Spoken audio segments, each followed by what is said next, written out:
साथियों नमस्कार। स्वागत है आपके अपने YouTube channel Shivaji winners teaching subjects में। आज हम पढ़ रहे हैं BEd second semester Kanpur university CSJMU के अनुसार पेपर थर्ड, जिसका नाम है टेक्नोलॉजिकल पर्सपेक्टिव ऑफ एजुकेशन, या फिर इसी पेपर को हम हिंदी में कहते हैं शिक्षा के तकनीकी परिप्रेक्ष्य। इस पेपर का ये क्लास हमारी 11 है और ये चैप्टर नंबर 1 की 11 नंबर क्लास है। आज इसका टॉपिक है शैक्षिक तकनीकी के कार्य या फिर फंक्शंस ऑफ एजुकेशनल टेक्नोलॉजी। आज हम इसको पढ़ेंगे। तो कहते हैं शैक्षिक तकनीकी के महत्वपूर्ण कार्य निम्नलिखित हैं, यानी नीचे लिखे गए हैं और उनका वर्णन हम करेंगे। तो हमारी इस पे पहली हेडिंग पड़ेगी शैक्षिक लक्ष्यों को निर्धारित करना, या फिर इंग्लिश में इसे कहते हैं fixing of goals of education. तो चलिए देखते हैं। समय बीतने के साथ ही शिक्षा के उद्देश्यों की समीक्षा और उसमें संशोधन किया जा रहा है। कह रहा जैसे जैसे समय बीत रहा है वैसे वैसे ही शिक्षा के उद्देश्यों की समीक्षा और उसमें संशोधन यानी सुधार भी किया जा रहा है। कैसे? तो शैक्षिक तकनीकी सही उद्देश्यों को जानने में सहायता करती है। शैक्षिक तकनीकी सही उद्देश्यों को जानने में सहायता करती है। इस संसार में प्रत्येक वस्तु में तीव्र परिवर्तन हो रहे हैं। कह रहे संसार में जो भी वस्तुएं हैं सब में तीव्रता के साथ यानी तेजी के साथ परिवर्तन हो रहे हैं। शैक्षिक तकनीकी बदलती परिस्थितियों को ध्यान में रखते हुए सही उद्देश्यों को निर्धारित करने में सहायता करती है। जो शैक्षिक तकनीकी है वो हमको जो परिस्थितियां बदल रही हैं उनको ध्यान में रखते हुए शिक्षा के उद्देश्यों को निर्धारित करने में सहायता प्रदान करती हैं। इसी प्रकार हमारी दूसरी नंबर हेडिंग पड़ेगी शिक्षण अधिगम सामग्रियों का विकास, या फिर development of teaching learning materials, या फिर बोले तो हमको शिक्षा ग्रहण करने में, शिक्षा प्रदान करने में कौन कौन सी सामग्रियों का यूज करेंगे या उनका कौन कौन सी सामग्रियों का यूज करना है, इस बात का डेवलपमेंट कैसे क्या हुआ, इस बात की चर्चा करेंगे। तो देखते हैं। शिक्षण अधिगम प्रक्रिया की तरह ही शिक्षण अधिगम सामग्रियां महत्वपूर्ण होती हैं। कह रहा है जिस प्रकार से शिक्षण अधिगम की प्रक्रिया महत्वपूर्ण है उसी प्रकार शिक्षण अधिगम सामग्रियां भी महत्वपूर्ण होती हैं। इन सामग्रियों को शिक्षार्थियों के वातावरण के अनुरूप होना चाहिए। कह रहा जो भी ये सामग्रियां हैं जो टीचिंग लर्निंग प्रोसेस में जो यूज करी जाएंगी तो ये शिक्षार्थियों के वातावरण के अनुरूप हों, यानी शिक्षार्थियों को लाभप्रद हों, शिक्षार्थियों को लाभ पहुंचाएं।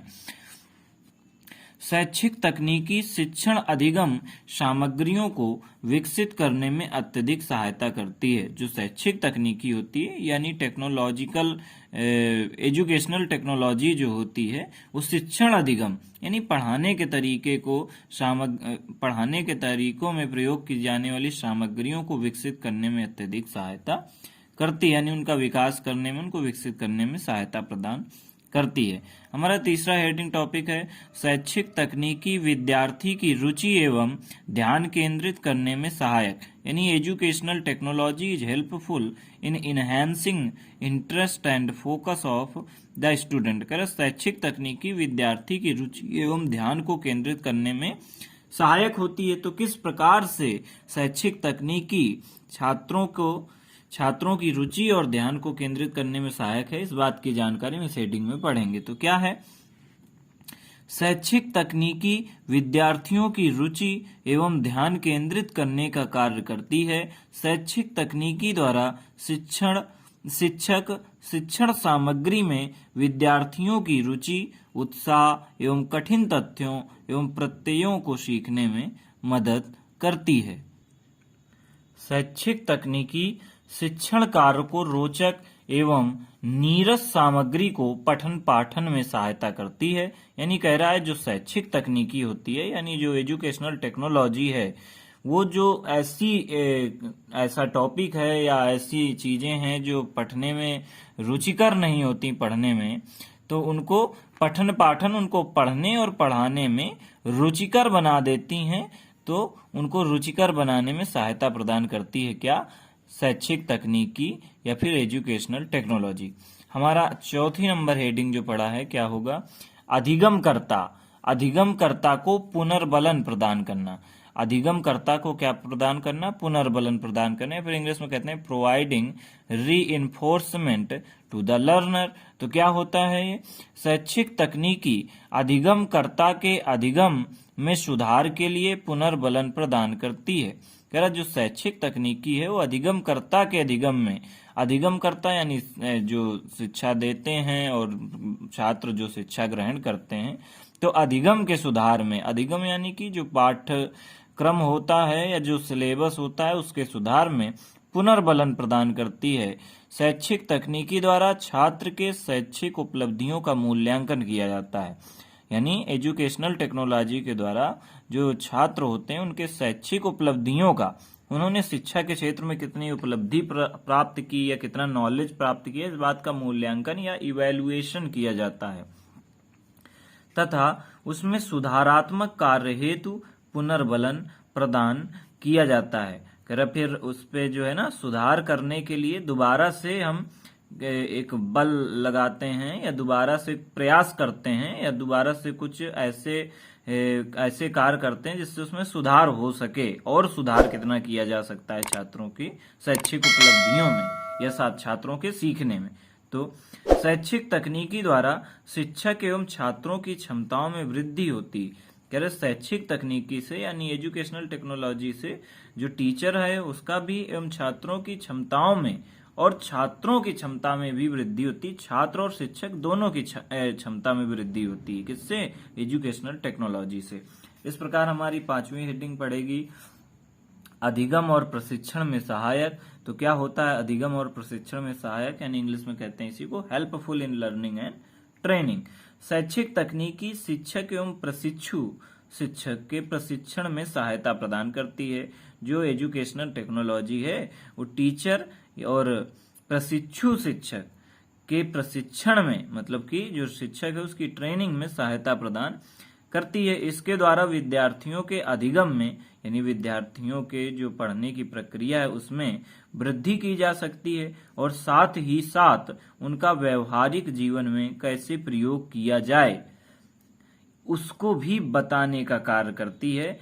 यह तभी संभव है जब विद्यार्थी में एक परिस्थिति में सीखी हुई बातों का दूसरी परिस्थितियों में स्थानांतरण कर सकें।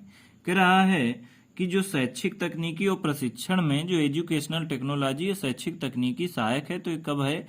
ये तभी संभव है जब विद्यार्थी में एक परिस्थिति में सीखी हुई बातों का, यदि किसी परिस्थिति में किसी चीज को उसने सीखा है, बातों का दूसरी परिस्थितियों में स्थानांतरण कर सके, यानी दूसरी परिस्थितियों में भी उसका उपयोग कर सके। शैक्षिक तकनीकी उनकी अनेक अधिगम और प्रशिक्षण में सहायता करती है। जो शैक्षिक तकनीकी होती है उनके अधिगम और प्रशिक्षण में यानी छात्रों को पढ़ने में और टीचर्स की ट्रेनिंग में सहायता करती। प्रशिक्षण मतलब ट्रेनिंग होता है। उनकी क्षमताओं में विकास का कार्य करती है। किसकी क्षमता में? अध्यापक और छात्र की क्षमता में विकास करने का कार्य करती है। क्या? शैक्षिक तकनीकी या फिर एजुकेशनल टेक्नोलॉजी। इस प्रकार हमारा 6 नंबर हेडिंग जो पड़ेगा वो उसका क्या नाम है? उसको कहते हैं प्रत्यक्ष अनुभव प्रदान करने का कार्य या फिर प्रोवाइड्स डायरेक्ट एक्सपीरियंसेस। तो कैसे ये हमको प्राप्त होगा प्रत्यक्ष अनुभव? तो देखते हैं। शैक्षिक तकनीकी के अंतर्गत विविध दृश्य श्रव्य सामग्री का प्रयोग किया जाता है। जो एजुकेशनल टेक्नोलॉजी है उसके अंदर कई प्रकार की दृश्य श्रव्य सामग्री का प्रयोग। दृश्य श्रव्य सामग्री ऑडियो विजुअल यानी कि कुछ सुना करके या कभी कभी बच्चों को चित्रित रूप से चित्र दिखा करके या एलसीडी वगैरह चला करके क्लासरूम पे उसको सिखाया या समझाया जाए। इनमें उन ऐतिहासिक इमारतों, मशीनों एवं जीव विज्ञान के दुर्लभ प्रत्ययों को प्रत्यक्ष देखने एवं अनुभव करने का अवसर मिलता है। कह रहा है कि ऐतिहासिक इमारतों को जो है ना, अगर एलसीडी लगी हुई है क्लासरूम पे तो बच्चों को अगर चला करके दिखा दिया जाए तो जो ऐतिहासिक इमारत है उसको हम लाइव दिखा सकते हैं। मशीनों एवं जीव विज्ञान के दुर्लभ, अगर जीव विज्ञान का अध्ययन कर रहा है बच्चा तो जीव विज्ञान वाली लैब पे ले जाएंगे, बायोलॉजी की लैब पे, तो वहां पर हम उनको जीवों को भी दिखा सकते हैं कि दुर्लभ प्रत्ययों को प्रत्यक्ष देखने एवं अनुभव करने का अवसर मिलता है। यानी कि प्रत्यक्ष रूप से डायरेक्ट देखने से उनको ज्यादा चीजें याद रहती हैं, यानी वो चित्र उनके मस्तिष्क में बन जाता है। तो इस प्रकार उसी कह रहा है कि प्रत्यक्ष अनुभव प्रदान करने का कार्य। और इस पे कुछ होता है, क्या है, शैक्षिक तकनीकी उन सामग्री का जिन्हें कक्षा में लाया न जा सके अथवा अपनी नग्न आंखों द्वारा देखा न जा सके कुछ समझने में सहायता प्रदान करती है। फिर जो शैक्षिक तकनीकी है यानी कि एजुकेशनल टेक्नोलॉजी है, वह उन सामग्रियों को जिन्हें कक्षा में लाया न जा सके, यानी कुछ सामग्री निषेध होती हैं कि आप कक्षा में नहीं ला सकते, अथवा अपनी नग्न आंखों द्वारा यानी कि खुली आंखों से, उसके लिए आपको ग्लासेस का इस्तेमाल करना पड़ेगा। नग्न आंखों का मतलब है कि बिना ग्लास के देखना या बिना चश्मे के देखना। तो कह रहा अथवा अपनी नग्न आंखों द्वारा देखा न जा सके, कुछ चीजों को नग्न आंखों से नहीं देखा जाता है, जिसकी वजह से, क्यों, क्योंकि वो आंखों के लिए नुकसानदायक साबित हो सकते हैं। तो इसको देखने के लिए हम चश्मे या फिर ग्लास वगैरह, स्पेक्टिकल्स वगैरह का यूज कर सकते हैं। देखा ना जा सके कुछ समझने में सहायता प्रदान करती है, यानी कि अगर कोई चीज नहीं लाए हैं और वो क्लास पे लाना निषेध है, लेकिन उस बारे में अगर शिक्षक बताना चाहता है बच्चों को, तो एक वीडियो या वो एक फोटो वगैरह प्ले कर सकता है क्लास पर, और उसको ऑडियो विजुअल जो भी सामग्री होती है उसके द्वारा दिखा करके उनको आभास करा सकता है, इस बात की जानकारी दे सकता है। हमारी 7 नंबर हेडिंग पड़ेगी व्यक्तिगत विभिन्नताओं में संतुष्टि प्रदान करना या फिर प्रोवाइड सेटिस्फैक्शन इन इंडिविजुअल डिफरेंसेस। क्या एक कक्षा में विभिन्न मानसिक स्तर के छात्र होते हैं और उनकी अधिगम क्षमता का स्तर भी भिन्न भिन्न होता है। कह रहा एक कक्षा में, एक क्लासरूम जो होता है उस पे विभिन्न मानसिक स्तर के छात्र होते हैं, यानी सभी बच्चों का जो मानसिक स्तर है वो डिफरेंट होता है, यानी अलग अलग होता है, और उनकी अधिगम क्षमता का स्तर भी भिन्न भिन्न होता है। अधिगम क्षमता का कि जो पाठ्यक्रम है या जो भी शिक्षक सिखा रहा है, जो सीख रहे हैं, उसको ग्रहण करने की क्षमता भी अलग अलग होती है, क्षमता का स्तर भी भिन्न भिन्न होता है। शैक्षिक तकनीकी विभिन्न मानसिक स्तर के बालकों को प्रत्यय को समझने में सहायता प्रदान करती है। कह रहा जो शैक्षिक तकनीकी है ये हमको विभिन्न प्रकार के जो मानसिक स्तर के बच्चे हैं उनके प्रत्यय को समझने में सहायता प्रदान करती है, क्योंकि क्लासरूम में होने वाला प्रत्येक छात्र का जो मानसिक क्षमता है वो भिन्न भिन्न होने की वजह से उनके सीखने की, कोई जल्दी सीखेगा, किसी को कुछ ज्यादा एग्जाम्पल्स देने के बाद तब सीख पाएगा, किसी को 2 बार बताना पड़ेगा। इस प्रकार हम कह सकते हैं कि प्रत्येक बालक की क्षमता अलग अलग होती है। तुम शैक्षिक तकनीकी के माध्यम से उनके मानसिक स्तर बालकों के प्रत्यय को समझने में सहायता प्रदान करती है कि अगर शैक्षिक तकनीकी के माध्यम से कुछ वीडियो फोटोज वगैरह दिखा करके उसे समझाया जाए, जो जिनका बुद्धि का मानसिक स्तर थोड़ा सा कम है, तो उनको भी सहायता प्रदान होगी और वे अच्छे से सीख सकते हैं। अब हमारी अगली हेडिंग है जिसका कहते हैं शैक्षिक वातावरण बनाने में सहायक, यानी helpful in creating educational environment. शैक्षिक तकनीकी साधनों के प्रयोग से कक्षा का वातावरण सजीव हो जाता है। कर शैक्षिक तकनीकी के साधनों का अगर कक्षा में प्रयोग किया जाए, क्लासरूम में उसका इस्तेमाल किया जाए, तो जो है ना कक्षा का वातावरण सजीव हो जाता है, यानी बच्चों को स्वयं से देखने का तो एक प्रत्यक्ष अनुभव प्राप्त होता है। इससे जो क्लास का जो एनवायरनमेंट है वो सजीव हो जाता है। इससे छात्रों में निष्क्रियता एवं बोझिलपन समाप्त हो जाता है कि केवल सुनते सुनते या केवल किताबी ज्ञान से जो उनको पढ़ाते हैं उससे बच्चा निष्क्रिय हो जाता है, या उनको बोझ लगता है कि ये हमको इतना सब कुछ याद करना है, लर्न करना है। शैक्षिक तकनीकी शिक्षक एवं छात्र के मध्य अंतः क्रिया के अवसर प्रदान कर एक स्वस्थ शैक्षिक वातावरण बनाने का कार्य करती है, यानी जो शैक्षिक तकनीकी है उससे अध्यापक और बच्चे के बीच एक अंतः क्रिया होती है और एक स्वस्थ शैक्षिक वातावरण बनाने का कार्य करती है। क्या वो एजुकेशनल टेक्नोलॉजी या फिर शैक्षिक तकनीकी।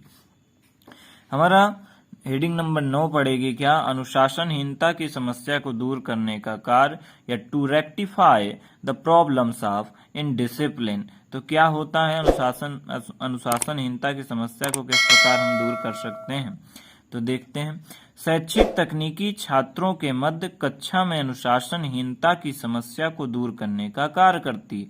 जो शैक्षिक तकनीकी है, एजुकेशनल टेक्नोलॉजी है, वो छात्रों के बीच कक्षा में जो अनुशासनहीनता करने की जो समस्या है, जो बच्चे अनुशासनहीन होते हैं, अनुशासनहीनता करते हैं, उनकी समस्या को दूर करने का एक कार्य करती है। तो कैसे?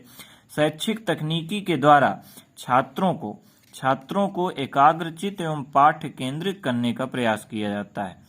इसके प्रयोग द्वारा छात्रों में सक्रियता एवं उत्सुकता बनी रहती। किसके प्रयोग से? शैक्षिक तकनीकी से, यानी कि एजुकेशनल टेक्नोलॉजी से। और छात्रों को अनुशासनहीन होने का समय नहीं मिल पाता है। ये थी हमारी हेडिंग नंबर 9। अब हम पढ़ेंगे हमारी हेडिंग नंबर 10 है। क्या है? नंबर 10 पढ़ा हुआ है, वैज्ञानिक एवं खोज प्रवृत्ति को बढ़ावा देने का कार्य या फिर work of developing scientific and research aptitude. तो ये क्या होता है? शैक्षिक तकनीकी साधनों का प्रयोग कर विद्यार्थियों में वैज्ञानिक एवं खोज प्रवृत्ति के विकास का कार्य करती है। तो जिस प्रकार से बताया गया कि शैक्षिक तकनीक के साधनों को प्रयोग करने से विद्यार्थियों में वैज्ञानिक खोज की प्रवृत्ति का विकास होता है, तो इसके प्रयोग से छात्रों में जानने की उत्सुकता एवं तर्क वितर्क के वातावरण का समावेश होता है। अगर उसको ऑडियो विजुअल के रूप में चीजों को दिखाया गया तो इससे बालकों की तर्क वितर्क के वातावरण एक क्लास में क्रिएट हो जाता है, बन जाता है, और बच्चे पूछने के लिए तत्पर होते हैं। इसके प्रयोग के द्वारा उनकी मानसिक क्षमता का विकास होता है। किसके प्रयोग से? शैक्षिक तकनीकी के प्रयोग से उनकी मानसिक क्षमता जो होती है उसका विकास हो जाता है, जो उनमें वैज्ञानिक एवं खोज प्रवृत्ति को बढ़ाने का कार्य करती है। अगर बच्चे में उत्सुकता जगेगी तो वो नए नए प्रश्न पूछेगा, और वैज्ञानिकों में भी यही प्रवृत्ति होती है कि वो किसी चीज का अगर किसी चीज के बारे में जानकारी चाह रहे हैं तो उनके मन में उत्सुकता उठती रहती, तरह तरह के प्रश्न, और उन सब का वो सलूशन करते रहते हैं, सॉल्व करते रहते हैं। तो यही प्रवृत्ति बच्चों में भी हो पाएगी। ये हमारा क्लास नंबर 11 थी। अब ये वीडियो आपको कैसा लगा कमेंट बॉक्स में जरूर बताएं। और अब हम अगली क्लास में पढ़ेंगे एक नया टॉपिक जिसको कहते हैं शैक्षिक तकनीकी की आवश्यकता। धन्यवाद।